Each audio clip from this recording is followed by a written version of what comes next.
Aujourd'hui, une vidéo amour inconditionnellement incorrect sur j'ai pas envie de me réjouir du bonheur des autres. 3 cas de figure. Le voisin d'à côté, belle bagnole, belle voiture, il s'en sort super bien au niveau financier, au niveau du travail, pas de problème, tout va bien. Et vous comptez vos sous jour après jour. Est-ce que vous avez envie de vous réjouir toujours de le voir, lui, dans sa belle voiture rutilante? Deuxième cas de figure. Vous savez pas avoir d'enfant. C'est difficile. Vous faites des fives, ça marche pas. Mais qu'est-ce qui vous arrive? Mais pourquoi la vie m'a puni à ce point? Mais qu'est-ce que j'ai fait au bon Dieu, etc. Bref. Et votre copine, elle vient d'accoucher à la maternité et vous devez aller lui rendre visite.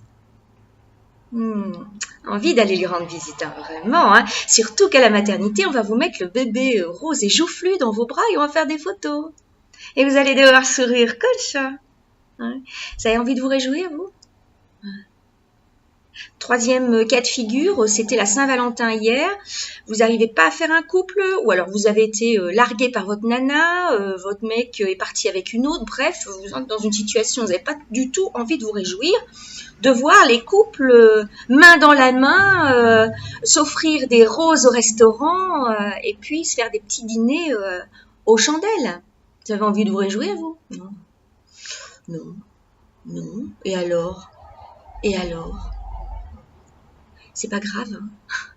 On n'est pas obligé de se réjouir du bonheur des autres tout le temps. En revanche, ce qui est intéressant, c'est d'aller voir à l'intérieur de soi la part qui ne se réjouit pas du bonheur des autres. Ça, c'est intéressant. Ouais.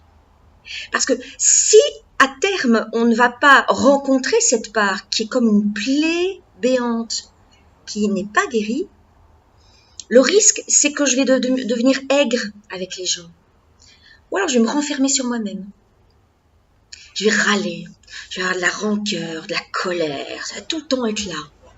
Alors, c'est désagréable pour l'entourage, mais aussi désagréable pour nous. Hein. Puis un peu, à un moment donné, cette colère, elle peut venir se cristalliser dans le corps, hein, dans des endroits où alors j'ai des problèmes de tension dans la nuque, de tension dans les épaules, enfin bref, ça vient se mettre quelque part.